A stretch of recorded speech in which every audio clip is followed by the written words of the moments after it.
이 신문의 사진을 혹시 아시는 분 보신 적이 있으신지 모르겠어요. 한번 자세히 보시면은 이렇게 군인들이 앞에 이렇게 서 있죠. 예, 이제 그 사실이 전쟁 중인데 지금도 그 우크라이나랑 러시아랑 전쟁 중으로 온 세상이 시끄러운데 이제 이건 사실 오래전 사진입니다. 저 위에 보시면은 그 1914년 이제 1914년으로 되어 있고 저 신문 기사가 나온 것은 12월 31일로 되어 있죠. 근데 사실 실제 저 사진을 찍은 것은 12월 24일 날 우리가 잘 아는 그 크리스마스 이브에 찍은 사진입니다. 1914년은 그 세계 1차 세계대전이 발발했던 그 해입니다. 독일군의 기세가 대단했죠. 그래서 온 주변 국가를 다 집어삼키고 이제 프랑스 전선 어느 한 전선으로 이제 들어가서 지금 연합군과 대치되는 상황이었습니다. 그러면서 이제 독일군과 이제 프랑스, 영국 연합군과 대치 상황이었었는데 12월 24일은 크리스마스 이브인데 독일도 그렇고 프랑스도 그렇고 영국도 그렇고 이제 기독교 교인들이 많았던 그런 상황 속에서 이제 위문 편지, 선물 이런 것들이 본국에서 많이 왔어요. 대부분 교회에서 많이 보냈겠죠. 그러니까 이제 병사들이 그 선물을 받고 또 추리를 설치하고 그리고 24일이니까 이제 성탄 축하 찬송을 부르기 시작했습니다. 먼저 독일군이 그 찬송을 불렀어요. 그랬더니 저쪽 대치하고 있던 프랑스랑 영국 연합군이 그 찬송소를 들으면서 캐롤을 들으면서 고향 생각이 나는 거예요. 그래서 같이 화답을 하기 시작했어요. 그러니까 그 전까지 치열하게 전투를 하다가 성탄 찬양을 부르면서 이 전쟁에서 있었던 그러한 잔혹한 참상들, 살인, 적의, 미움, 이런 모든 부정적 그러한 감정들이 다 사라지고 그냥 마음이 하나로 그냥 녹아버린 거예요. 전쟁을 할 수가 없었어요. 그래서 양쪽 사령관들이 전화를 했습니다. 그럼 한 가지 제의를 했어요. 내일이 우리 주님이 탄생하신 크리스마스 날인데 하루만이라도 휴전을 하자. 그래가지고 전쟁을 하다 말고 휴전을 했어요. 그래서 하루 휴전을 하고 그리고 그들이 같이 모여서 사진을 찍었습니다. 그래서 그것이 지금 같으면 바로 이제 그 다음날 신문에 나겠지만은 1914년이면 이제 종군 기자가 촬영을 하고 보내고 하는 그런 시간들이 아마 있었던 것 같아요. 그래서 12월 24일날 영국 데일리 메일 그 신문에 이렇게 돼서 특별제였던 그러한 일이 있었습니다. 이 사진을 제가 이 그림을 보면서 하나님께서 아무리 서로 적이가 있더라도 우리에게 공통되게 주신 그러한 정서, 감정이 하나 있는데 그게 뭐냐면은 공감이라는 것입니다. 근데 제가 공감이라는 주제를 들고 나온 것이 오늘 지금 우리가 하고 있는 이 모든 세미나가 이제 샬롬과 부흥인데 진정한 샬롬과 부흥이 되기 위해서는 전도자에게, 사역자에게, 우리 크리스천들에게 꼭 필요한 정서 한 가지를 저는 꼽으라면은 바로 이 공감이라는 그러한 정서가 꼭 필요하다는 그런 생각을 하게 되었습니다. 그래서 오늘 길지 않은 시간이지만은 그 부분만 간단하게 제가 요점만 짚고 나머지는 제가 책자에 이렇게 소개를 해놨으니까 이론적인 부분들에 대해서는 여러분들이 차후에 천천히 보시면서 공부를 하시면 될 것 같습니다. 저는 전도자라는 사람을 샬롬을 노래하는 사람이다 이렇게 저는 규정을 내리고 싶습니다. 우리가 잘 아는 로마서 10장 14절 15절 말씀 같이 한 목소리 한번 읽어볼까요? 시작. 그런즉 그들이 믿지 않은 이를 어찌 부르리요 듣지도 못한 이를 어찌 믿으리요 전파하는 자가 없이 어찌 들으리요 보내심을 받지 아니하였으면 어찌 전파리요 기록된 바 아름답도다 좋은 소식을 전하는 자들의 발이요 함과 같으니라. 그렇죠? 근데 이 전도라는 것은 전도의 그 아주 묘한 아이러니가 하나 있습니다. 지금 오늘날 특별히 포스트 모던 시대에 뭐냐면은 전도는 하는 사람도 싫어하고 전도를 받는 사람도 싫어해요. 이해가 되세요? 전도를 하라고 하면 교인들이 굉장히 부담스러워합니다. 하기를 싫어해요. 힘들어해요. 그리고 전도를 받는 사람도 싫어해요. 그죠? 그런 현대의 어떤 그런 모습들이 있는데 왜 이런 현상이 있을까라는 말을 제가 생각을 해봤을 때에 바로 이 공감의 능력이라고 저는 표현하고 싶은데 특히 전하는 사람들에게 이 좋은 소식을 가지고 정말 보화와 같은 하나님의 이 복음을 가지고 나가는데 그 사람에게 이러한 공감의 능력이 떨어진다면 굉장히 부담스럽습니다. 하기가 힘들어요. 그리고 그런 공감 능력이 떨어지는 사람에게 전도를 받는 사람들도 굉장히 힘듭니다. 받아들이기 힘들어요. 그래서 지금 현재 교회가 쇠퇴하는 이유 중에 하나, 그리고 이 전도를 받는 데에 거부감을 드는 사람들의 공통된 정서적인 심리 상태를 보면은 바로 이 공감과 관련된 일들이 많다고 저는 판단을 하고 있습니다. 모든 사람들은 샬롬에 대한 열망이 있죠. 신학자인 것은 지난번에 많이 우리 다른 교수님들이 해놓으셨기 때문에 그런 거를 참조하시면 될 것 같고, 일반적으로 저희는 이제 전도에 관심이 있으니까 사람들이 원하는 건 뭐냐면은 건강에 대한 부분들, 건강에 대한 그런 열망들이 있고, 그 다음 이제 행복에 대한 그런 열망은 누구나 공통적인 것이죠. 그리고 평안에 대한 이 세 가지의 일정을 볼 수가 있겠습니다. 근데 이 세 가지를 갖기 위해서는 자기 관리를 통한 좋은 습관의 형성, 또 안정된 결혼생활, 사회적 유대관계, 건강한 방어기제의 발달, 마음의 다스림, 인생의 어려움에 대한 대처, 인간됨의 성숙, 근면과 절제의 창조 질서에 대한 저훈련, 이것이 다 어디에 있냐면 사실 우리 하나님 말씀 안에 다 있는 요소들이에요. 그런데 이제 그 주님을 모르는 사람들은 이것을 외부에서 찾으려고 하기 때문에 이러한 목적을 달성하지 못하고 계속 방황하고 힘들어하고 가정의 어려움이라든지 개인 관리, 습관 모든 데 어려움을 겪고 있습니다. 그래서 저희가 특별히 이 샬롬에 대한 열망이 있다면은 그 공통점이 외부 사람들에도 있는데 이들에게 바른 샬롬을 소개하기 위해서는 반드시 하나님의 말씀을 바로 전파해서 그들이 복음 안에서 이런 문제들을 해결할 수 있도록 돕는 우리들은 사명자라는 것을 늘 잊으면 안 됩니다. 우리가 지금 시대를 포스트 휴머니즘이라는 말들을 하죠. 제가 한번 얼마 전에 기사를 보니까 이제 로봇이 지금 AI에서 많이 나오는 거 여러분 들으셨을 거예요. 그래서 우리가 실제로 식당에 가더라도 서빙하는 그런 로봇도 보게 되는데 보니까 이제 로봇 목사까지 나오고 있어요. 벌써 일본에서는 이제 그 불교에서 로봇 그 승려라고 할까요?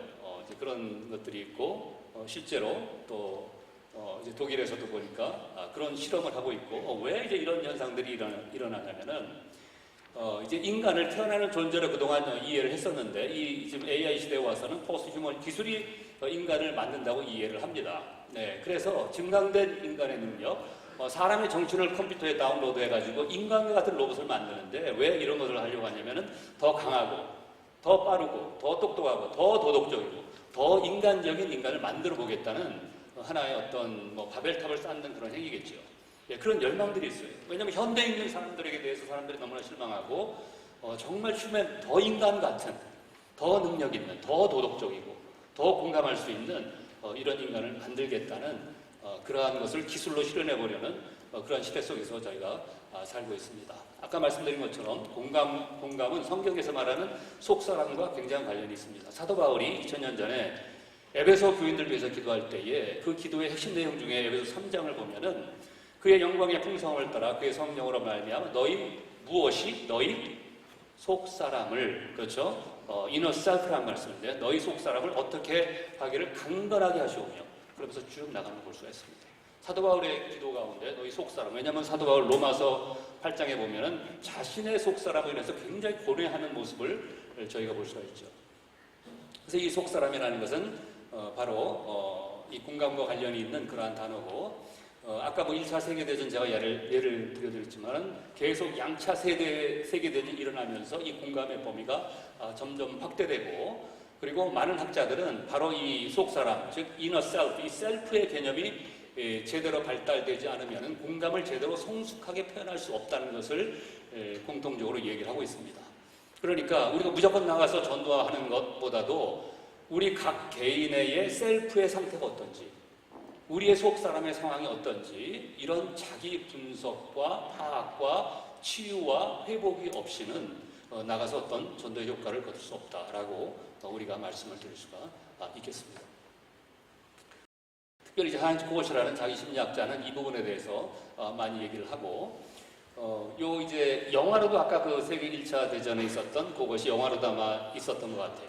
그래서 제가 이제 두 개를 캡처했는데, 그들이 실제로 보면 위에는 영화의 장면이고 아마 밑에는 실제적인 장면인데, 이 독일군 그 연합군들과 아까 프랑스 연합군들과 크리스마스 성탄절날 같이 축구하는 장면이 제가 한번 사진 써서 가져왔습니다. 원래 이제 아인플룽이라는 독일어에서 원래 이제 미학에서 사용되었던 그러한 용어인데, 이것이 이제 영어권으로 넘어가서 이제 엠퍼시라는 그러한 단어로 공감이라는 오늘날의 의미로 전환이 되었고, 이제 심퍼시, 우리가 이제 동정이라는 말을 쓰는데 그거와는 조금 차별이 있습니다. 우리가 불쌍한 사람을 보면 어떤 동정심이 일어나지 않습니까? 근데 그것은 한마디로 말씀드리면 수동적 감정이입이고, 이 엠퍼시라는 말은 타자의 상황을 이해하고 그것을 해결하기 위한 능동적 참여라고 말씀을 드릴 수가 있겠습니다. 보다 더 적극적인 의미가 있죠. 또 본인이 참여하는 그러한 의미에서 공감과 심퍼시의 동정의 차이가 있다고 보시면 되겠습니다. 그 외에 그러면서 이것이 이제 상담 현장에 굉장히 많이 도입이 되기 시작했습니다. 들어보신 분들은 칼 로저스라는 분을 아마 아실 거예요. 그래서 그 공감이라는 것은 as if라는 말을 그거는 사용을 합니다. 그래서 마치 몸보인 것처럼, 마치 그 사람이 자신인 것처럼 지각하는 그런 상태를 이제 공감이라고 이렇게 표현을 합니다. 또 공감의 구성 요소를 보면은 인지적인 요소, 정서적인 요소, 의사소통적인 요소, 복합적인 요소 이렇게 이제 구성이 되어 있는데, 뭐 이런 건 이론적인 것이니까 제가 깊이 있게 설명은 드리지는 않겠습니다. 인지적 요소 한 가지를 보면은 사람들에게는 아이들이 어린 시절에 태어나 보면 굉장히 자기중심적인데, 이것이 7세가 지나면서 점점 이것이 이제 변화가 된다고 그렇게 이제 피아제르 학자는 얘기를 합니다. 그래서 자기중심적인 사고가 탈중심적, 그러면서 주변을 보게 되고 자신에 대한 관심이 상황으로 다른 사람에게로 점점 넘어가면서 사람이 하나님께서 우리에게 주신 공감의 능력이 점점 개발되는 이제 그런 모습들이 보이기 시작한다고 합니다. 이제 마음 이론이라는 것에서도 이제 그 얘기를 하고 있는데, 뭐 이론을 쭉 한번 읽어보시고, 여기서 한 가지 우리가 눈여겨봐야 될 것은 이제 그 아이들 가끔 보면요, 어티즘이라는 게 있어. 어티즘 뭐냐면은 자폐아라는 것이 있는데, 혹시 강 목사님 펜 있으세요? 펜. 자, 보세요. 제가 지금 강 목사님한테 펜 있습니까? 물어봤죠. 근데 강 목사님 펜을 저한테 가져오셨어요. 이것은 공감의 능력이 굉장히 뛰어나다는 의미예요. 이해가 되세요? 네. 왜냐하면 제 의도를 어떻게 해요? 제 의도를 파악을 하셨죠. 알아차리셨죠. 네. 공감의 능력이 없는 사람들은 어떻게 하냐면, 펜 있습니까? 네, 있어요. 이해가 되세요? 네. 그러니까 강 목사님은 목사님이 되시길 잘하셨어요. 예. 근데 만약 그걸 물어봤을 때 가끔 그런 약간 그 자폐적인 그런 성향이 있는 사람들은요, 펜이 있어요? 그럼 네, 있어요. 그러고 맙니다. 예. 그러니까 상대방의 의도를 못 알아차리는 거예요. 우리가 그런 사람들과 함께 생활을 한다고 생각을 해보세요. 그런 분들과 함께 우리가 이 신앙 공동체 같이 있다고 생각을 해보세요. 굉장히 숨 막힙니다. 힘들어요.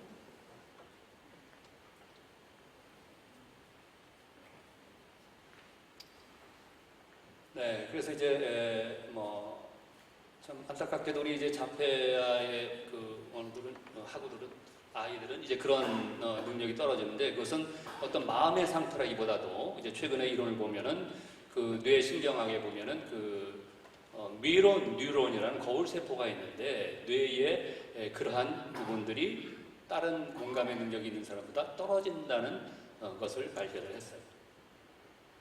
이제 정서적인 요소를 보면은 이제 공감에는 이 정서 감염이라는 것이 있는데, 이제 이모셔널 컨테이션이라는 말 쓰죠. 그래서 인간 상호 대인간의 상황 속에서 감정이 교류될 전염적으로 일어나는 무의식적인 정서 반응이다. 예, 그래서 우리가 영화를 볼 때 가끔 보면 이렇게 눈물이 나고 슬픈 장면들이 있잖아요. 그래서 우리 목사님들도 남자분들도 영화를 볼 때에 슬프면 그냥 우셔도 괜찮습니다. 근데 어떤 분들은 안 울려고 이제 이렇게 하시는데, 예, 그래서 저도 과거에 어떤 뭐 슬픈 영화를 볼 때 그걸 막 참으려고 굉장히 노력을 했던 그런 기억들이 있어요.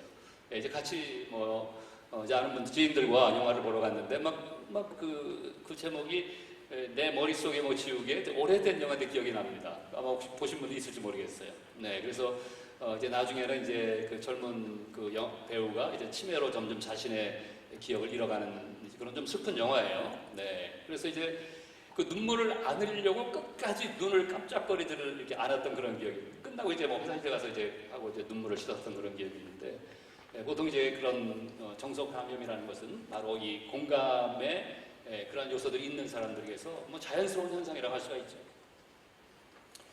예, 이제 문제는 우리 속 사람에게 정서적 요소가 결핍될 때 이제 이것을 어떻게 회복할 것이냐 이제 이것이 이제 문제인데 보통 이 공감의 능력이 떨어지고 속 사람이 약한 사람에게는 이런 현상들이 일어납니다. 첫째, 자기애성이 굉장히 강해요. 예, 그래서 가끔 이제 믿지 않는 사람들이 교회를 공격할 때에 굉장히 우리 신앙인들은 이기적이라는 말들을 이렇게 많이 얘기를 합니다. 이 얘기는 뭐냐면 자기애가 강하다는 얘기예요. 그러니까 자기가 이 속 사람이 허약할 때 그런 현상들이 일어납니다. 예, 자기애가 강하고 그다음 늘 이렇게 보면요 속이 허해요, 공허해요. 뭔가 열심히 사역을 하고 뛰어다니는데도 삶의 어떤 이 공허함이 늘 그 사람의 마음을 지배합니다. 인생에 뚜렷한 목적이 없고 하여튼 뭔가 열심히 해요. 부지런히 봉사도 하고 뭘 하는 것 같은데 그 사람의 내면 세계는 굉장히 공허하다는 그런 생각들이 많이 듭니다. 또 이제 열정이 부재해요. 이 얘기는 뭐냐면은 열정이 부재한다는 것은 이런 경우가 있어요. 이렇게 뭐 군대에서 보면은 뭐 소위 막 이렇게 돌리는 거 있잖아요. 막 뭐 그냥 프로그램 막 돌리는 거, 막 작업시키고 그런 사람들 뭔가 열정이 있어 보이는데 그 루틴에 박힌 것은 그것은 열정이 있는 것을 하는 그 얘기하는 건 아니에요. 예, 그래서 이제 그 우리 사역자 가운데서도 그럴 수가 있습니다. 굉장히 뭐 프로그램들이나 이런 것을 많이 돌리는데 그것이 열정이 꼭 있는 것은 아니에요. 열정이 없어도 그렇게 뭐 프로그램을 막 돌릴 수가 있습니다. 유머감이 부족합니다. 유머감이라는 것은 뭘 얘기하냐면은 뭐 다른 사람 얘기할 때 그 사람에게 어떤 뭐 조크나 이런 걸 통해서 좀 분위기를 이렇게 화하게 만드는 그런 경우도 있지만은 이 유머감이라는 것은 자기에 대해서 웃을 수 있으셔야 돼요. 이해가 되십니까? 예, 가끔 우리 목사님도 설교하고 어떤 때는 참 괴로울 때 있죠. 예, 그날 설교했는데 정말 성령님께서 안 도와주셔서 참 이렇게 막 소위 이제 뭐 좀 그런 말로 그냥 뭐 죽었다 뭐 이런 생각 들 때는 굉장히 부끄럽잖아요, 그죠? 예, 근데 그래도 그냥 자기에 대해서 웃을 수 있으셔야 돼요. 예, 그것이 이제 유머감이 있다고 저는 얘기를 합니다. 이제 우울증에 자주 시달리고, 그래서 요즘 뭐 우울증이 뭐 굉장히 많은 사람에게 있는데, 한국에 보니까 남자와 여자의 또 우울증이 또 틀려요, 보면. 그죠? 예, 그래서 여자는 우울증에 걸리면은 신경정신과로 가고, 남자는 우울증에 걸리면 감옥 간다는 그런 미국의 속담 비슷한 게 있어요. 그러니까 증상이 틀리게 나타나요. 여자들은 대부분 우울한 표현을 쓰지만은 남자들은 이렇게 짜증을 많이 내고 이렇게 난폭해집니다. 그래서 여러분들 혹시 배우자 가운데 우리 남편이 막 최근에 많은 짜증을 낸다, 약간 좀 폭력적인 성향이 있다, 그럼 이제 우울증으로 이렇게 보시면 됩니다. 비례감이 부족하고 소위 이제 비례감이라는 것은 손이 큰 사람을 쉽게 여러분 연상하시면 됩니다. 손이 크다는 것은 좋은 의미도 있지만은 때로는 이렇게 예산이나 자기 계획에 비해서 이렇게 넘쳐나는 좀 이렇게 무모하게 큰 그런 경우가 있어요. 그래서 저도 이제 학생들 학교에서 학회할 때 보면 제 조교가 가끔 그런 경우가 있어요. 한번 학회를 하는데 예산을 그때 뭐 200만 원인가 얼마를 줬는데 한 50만 원이 펑크가 났어요. 그래서 왜 펑크가 나느냐 보니까 식비가 100만 원을 썼는데 간식비가 150만 원을 썼어요. 그래서 아니 어떻게 식비를 뷔페를 10,000원짜리를 100명을 먹었는데 어떻게 간식비가 150만 원인가? 그래서 제가 그걸 봤더니 제가 생각을 해보니까 그날 간식이 굉장히 잘 나왔었습니다. 뭐냐면 커피도 보통 이렇게 그냥 뒤에다 뭐 믹스커피 갖다 놓으면 되는데 그날 바리스타가 왔더라고요. 2명이 와서 아침에 이렇게 커피 내려주고 점심 먹고 또 이렇게 커피 내려주고 그리고 뭐 과일도 무슨 방울토마토 이런 게 아니라 롯데백화점 가가지고 무슨 멜론 같은 거 있잖아요. 그런 거 사다 놓고 먹긴 잘 먹었죠. 근데 나중에 보니까 예산이 펑크가 나는 거예요. 이제 그런 경우가 이제 비례감이 부족하다 이제 그렇게 표현할 수가 있습니다. 플랫 이모션 뭐냐면 이렇게 정서와 감정이 이렇게 우리 이모션 모트라는 단어가 들어가면 그건 움직이다는 뜻이에요. 그러니까 우리의 감정은 움직여야 정상입니다. 그러니까 아침에 좀 상쾌하다가 점심 먹으면 좀 노곤했다가 좀 이제 뭐 강의가 좀 지루하면 좀 짜증도 났다가 이게 사실은 움직여야 정상인데 어떤 사람들 보면 이렇게 플랫한 경우가 있어요. 그냥 이게 그대로 가요. 그래서 예를 들면 어떤 부부가 같이 식사를 하는데 전화가 왔습니다. 근데 이제 그 부인이 전화를 받았는데 자기 언니한테 이제 전화를 받았는데 이제 그 형부가 이제 뭐 암에 걸렸다는 그런 얘기를 들은 것 같아요. 그러니까 얼마나 막 힘들겠어요, 마음이. 형부가 암에 걸렸다 하니까. 그래서 이제 자기 남편의 그 얘기를 했습니다. 여보, 우리 큰일 났어. 이제 형부가 좀 암에 걸렸다고 이제 금방 병원에서 나 그 소식을 들었다고. 그러니까 그 남편이 그래? 그럼 뭔가 그 다음에 뭐 진행이 나가야 돼. 그래? 그러더니 근데 오늘 저녁 메뉴는 뭐야? 딱 그렇게 바꾸는 거예요. 근데 이제 실제로 그런 분들이 있어요. 이제 그런 이제 그 정서가 같이 이렇게 공감하지 않고 그냥 플랫으로 나가는 분들. 그런 현상이 있을 수가 있고 또 쉽게 상처를 받고 또 모든 것을 알아야 돼요, 자기가. 그때 다 알아야 돼. 자기 다 보고해야 되고 뭐 다 물어보고 해묻고. 여러분 제가 지금 이 얘기하는데 혹시 내 얘기하는 거 아닌가라는 생각 드는 분 안 계세요? 우리 솔직히 조금 나에게 그런 게 있지 않아요, 좀? 근데 사실은 누구에게나 이런 요소 조금씩 있어요.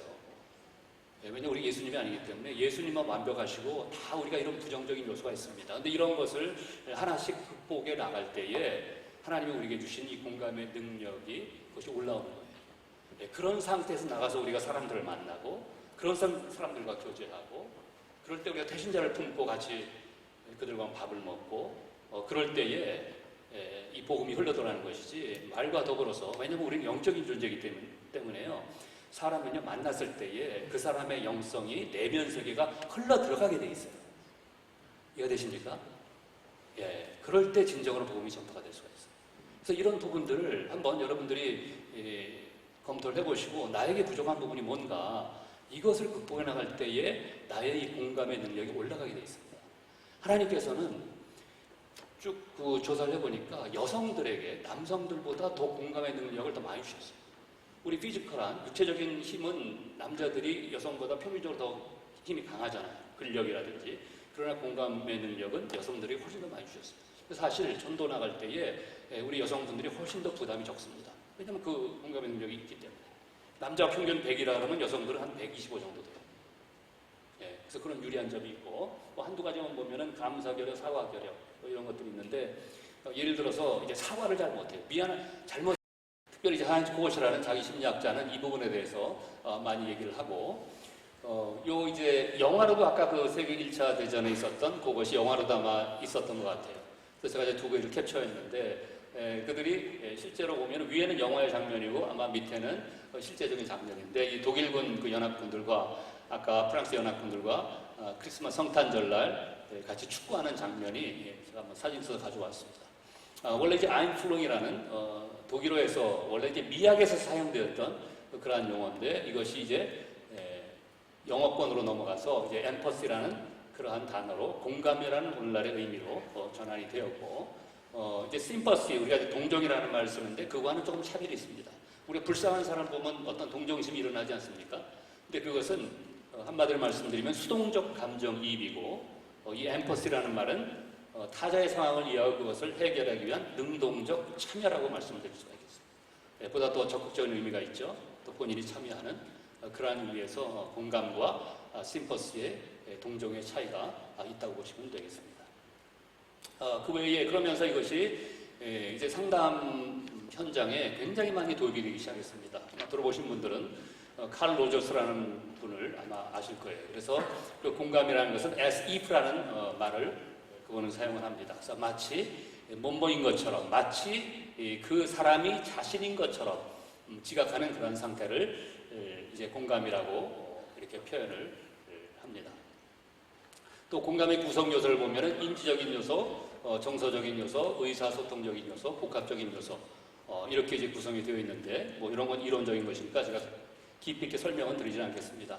인지적 요소 한 가지를 보면은 사람들에게는 아이들이 어린 시절에 태어나보면 굉장히 자기중심적인데 이것이 7세가 지나면서 점점 이것이 이제 변화가 된다고 그렇게 이제 피아제라는 학자는 얘기를 합니다. 그래서 자기중심적인 사고가 탈중심적, 그러면서 주변을 보게 되고 자신에 대한 관심이 상황으로 다른 사람에게로 점점 넘어가면서 사람이 하나님께서 우리에게 주신 공감의 능력이 점점 개발되는 이제 그런 모습들이 보이기 시작한다고 합니다.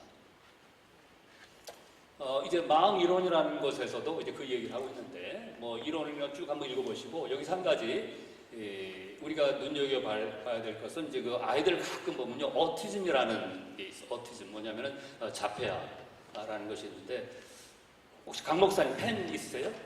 펜. 자, 보세요. 제가 지금 강 목사님한테 펜 있습니까? 물어봤죠. 근데 강 목사님 펜을 저한테 가져오셨어요. 이것은 공감의 능력이 굉장히 뛰어나다는 의미예요. 이해가 되세요? 네. 왜냐하면 제 의도를 어떻게 해요? 제 의도를 파악을 하셨죠. 알아차리셨죠. 네. 공감의 능력이 없는 사람들은 어떻게 하냐면 펜 있습니까? 네, 있어요. 이해가 되세요? 네. 그러니까 강 목사님은 목사님이 되시길 잘하셨어요. 예. 근데 만약 그걸 물어봤을 때 가끔 그런 약간 그 자폐적인 그런 성향이 있는 사람들은요, 펜이 있어요? 그럼 네, 있어요. 그러고 맙니다. 예. 그러니까 상대방의 의도를 못 알아차리는 거예요. 우리가 그런 사람들과 함께 생활을 한다고 생각을 해보세요. 그런 분들과 함께 우리가 이 신앙 공동체가 있다고 생각을 해보세요. 굉장히 숨 막힙니다. 힘들어요.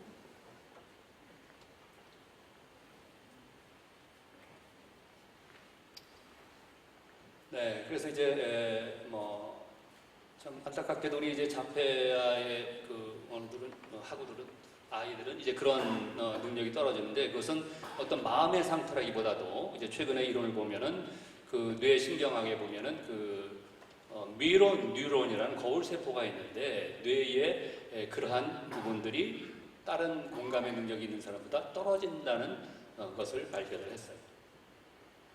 이제 정서적인 요소를 보면은 이제 공감에는 이 정서 감염이라는 것이 있는데, 이제 이모셔널 컨테이션이라는 말 쓰죠. 그래서 인간 상호 대인간의 상황 속에서 감정이 교류될 전염적으로 일어나는 무의식적인 정서 반응이다.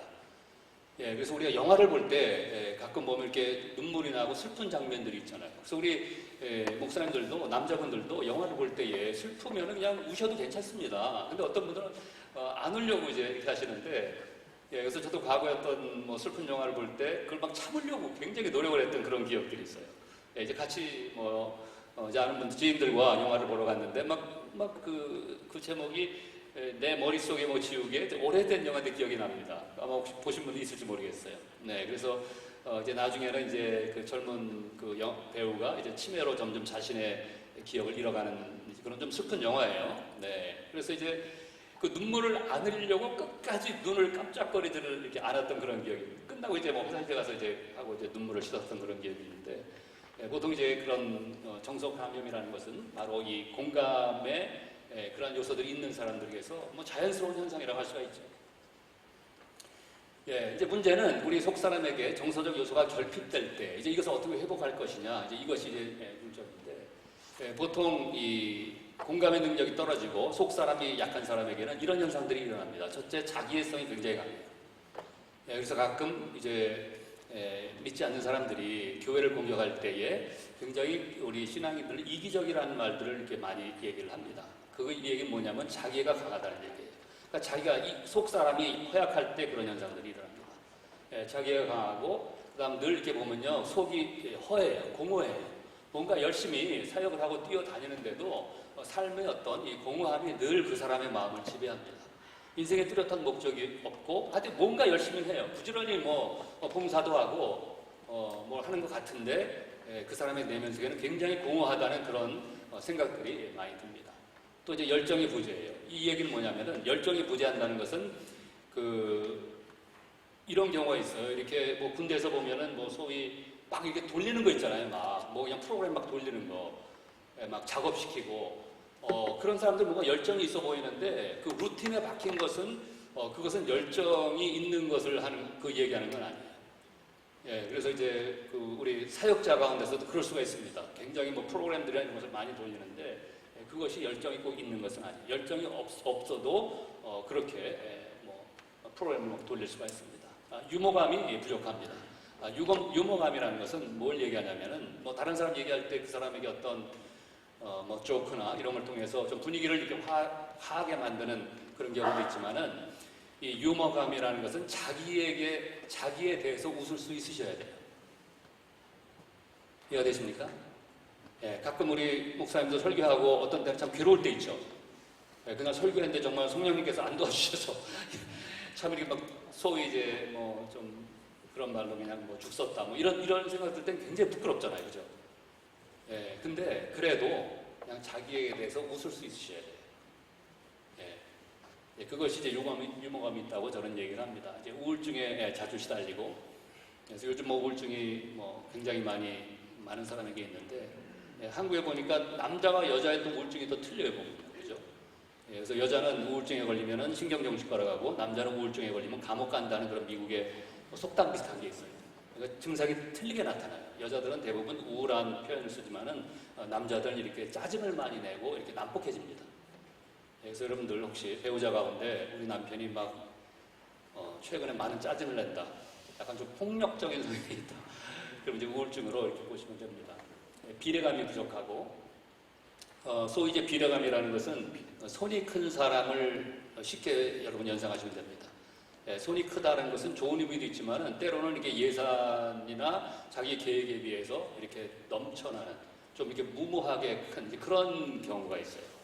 그래서 저도 이제 학생들 학교에서 학회할 때 보면 제 조교가 가끔 그런 경우가 있어요. 한번 학회를 하는데 예산을 그때 뭐 200만 원인가 얼마를 줬는데 한 50만 원이 펑크가 났어요. 그래서 왜 펑크가 나느냐 보니까 식비가 100만 원을 썼는데 간식비가 150만 원을 썼어요. 그래서 아니 어떻게 식비를 뷔페를 10,000원짜리를 100명을 먹었는데 어떻게 간식비가 150만 원인가? 그래서 제가 그걸 봤더니 제가 생각을 해보니까 그날 간식이 굉장히 잘 나왔었습니다.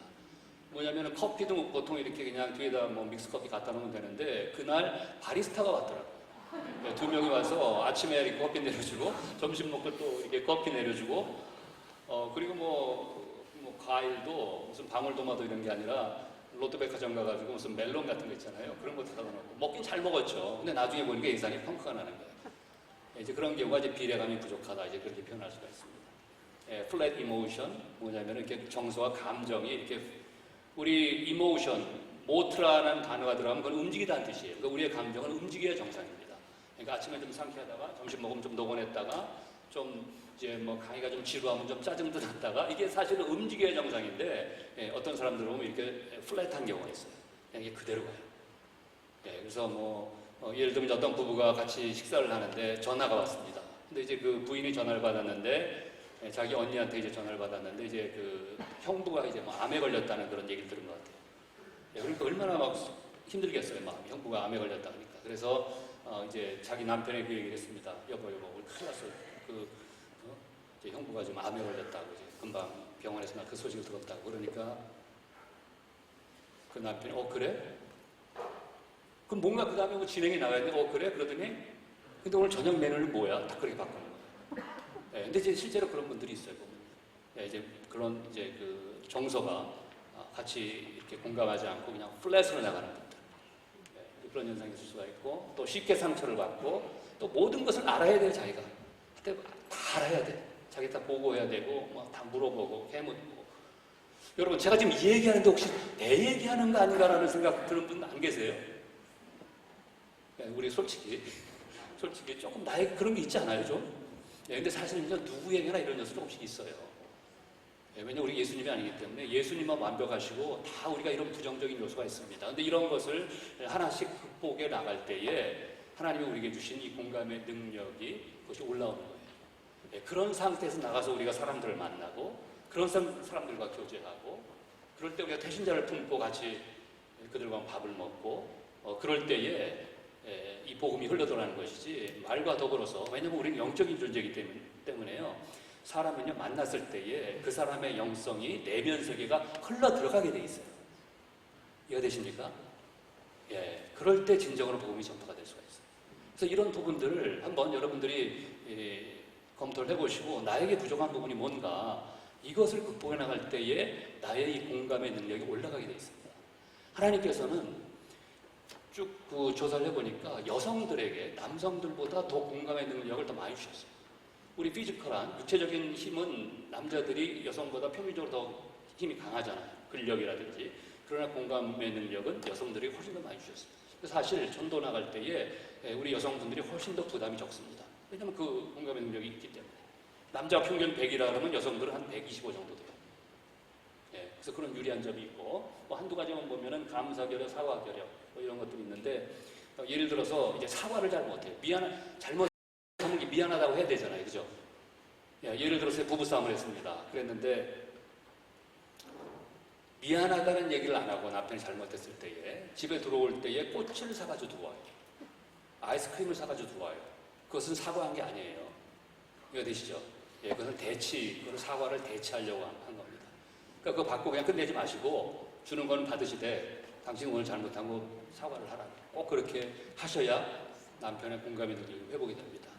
또 사과도 어떤 게 있냐면 과도한 사과가 있어요. 그건 사과가 아니에요. 나 같은 놈이 살아서 뭐해? 나 같은 놈은 죽어야 돼. 뭐 이런 거. 그거 사과 아니에요. 그런 거 받으시면 안 됩니다. 예, 이제 제 시간이 30분이 없는데, 이거 다 있어요, 책에.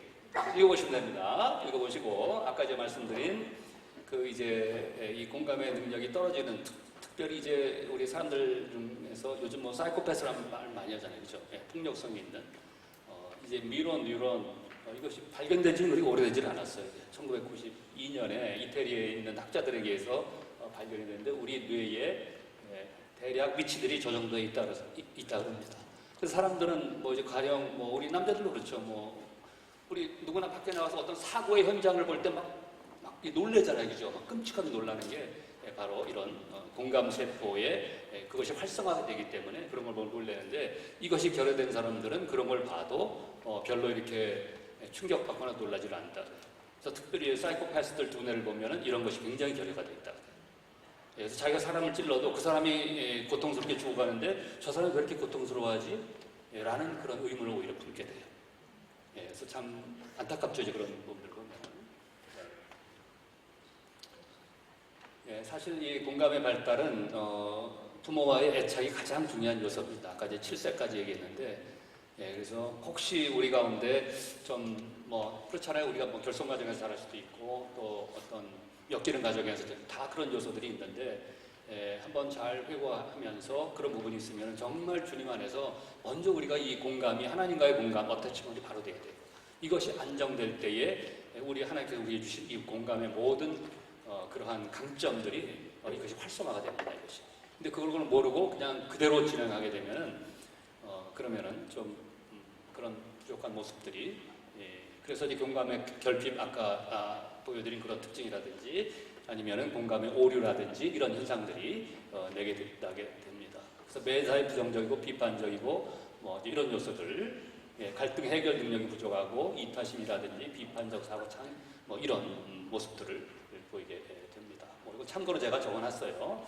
사이코패스와 소시오패스인데, 소시오패스라는 것은 정식 의학적 명칭은 아닌데 그 도표에 있으니까 여러분들 한번 보시면 될 것 같습니다. 네. 그래서 이제 샬롬, 이제 결론을 내려야 될 것 같아요. 네, 건강 행복의 삶을 사는 사람들은 미래지향적이고 미래를 예견하고 계획하고 희망을 가질 능력이 있고 감사와 간용의 마음이 있고 타인을 사랑하고 이해할 수 있는 능력이 있고 공동체성이 있는 것을 보게 됩니다. 여기서 진정한 공감이라는 것은 정적이고 그 다음 진실성이 있고 소통적이고 자연 친화적이다라고 말씀을 드릴 수가 있겠습니다. 마지막으로 한 가지만 말씀드리고 결론만. 신학적 이해, 다시 한번 살펴보면은 가장 저는 성경에서 공감적인 사건이 뭐냐면 성육신 사건이라고 말씀드릴 수가 있어요. 그렇죠? 하나님께서 우리 인간의 몸을 입고 이 땅에 내려오신 거. 여러분들 성육신 우리가 설교도 많이 듣고 이론적으로 다 알고 있지만은 그것을 한번 실제로 이 은혜를 체험하신 적이 있어요? 저는 제 이제 경우는 어떤 경우였냐면은 보통 이제 사람들이 이렇게 올라가는 거 이런 것을 굉장히 익숙하고 다 누구나 그걸 추구해요. 그래서 결혼하고 뭐 예를 들어서 뭐 처음에 이제 월세를 살다가 뭐 전세로 이사 가고 뭐 집을 장만하고 또 아파트 평수 빌리고 이런 건 다 누구나 원해요.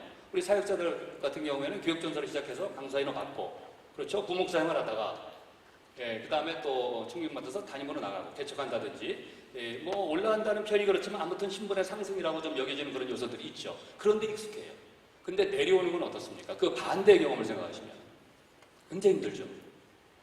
네, 저는 어떤 경험을 했냐면은 저도 다 경험하다가 뭐 미국에서 조그만 교회지만은 이제 담임 목회를 좀 해본 적이 있어요. 유학생 시간에 이민 교회에. 예, 그러다가 이제 한국에 귀국을 했는데 이제 저쪽 수원에 있는 창원 과거에 우리 그 창원대 교회 거기에 이제 교육 목사로 저를 잘 아시는 목사님이 뭐 강의하니까 와서 청년부들 와서 좀 사역을 해라. 그래서 교육 목사로 간 적이 있어요. 근데 이제 담임 목사를 하다가 이제 교육 목사로 간 거 아니에요, 어쨌든 간에. 그랬는데 굉장히 제가 재미난 걸 저 자신에게 발견했어요.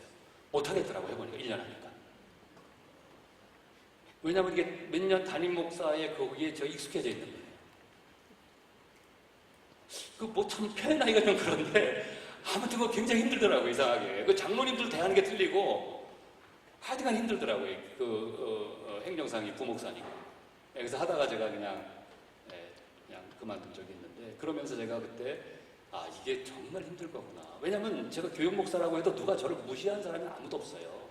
그렇죠? 다 잘해주세요, 사실은. 네, 잘해주시고 뭐 굉장히 즐겁게 사역도 하고 근데도 그게 힘들더라고요. 그러면서 이제 우리 주님이 정말 이 땅에 내려오신 그 모습을 생각하면서 이게 그 사건이라는 게 엄청난 사건이라는 것을 저는 개인적으로 한번 그렇게 실감을 해본 적이 있습니다. 그래서 내려가서 그 사람 위치에 같이 삶을 사시고 우리의 구원을 위해서 십자가에 돌아가신 이 공감의 사건이라는 것은 우리가 일반 세계에서 얘기하는 그러한 공감을 뛰어넘는 그러한 신학적인 의미가 있다는 것. 그래서 우리가 간직하고 정말 다시 한번 이 세대 속에서 우리가 이 샬롬을 추구하며 교회의 부흥을 꿈꾸는 저와 여러분들이 되시기를 주의 이름으로 축원드리겠습니다. 강의 마치겠습니다. 감사합니다.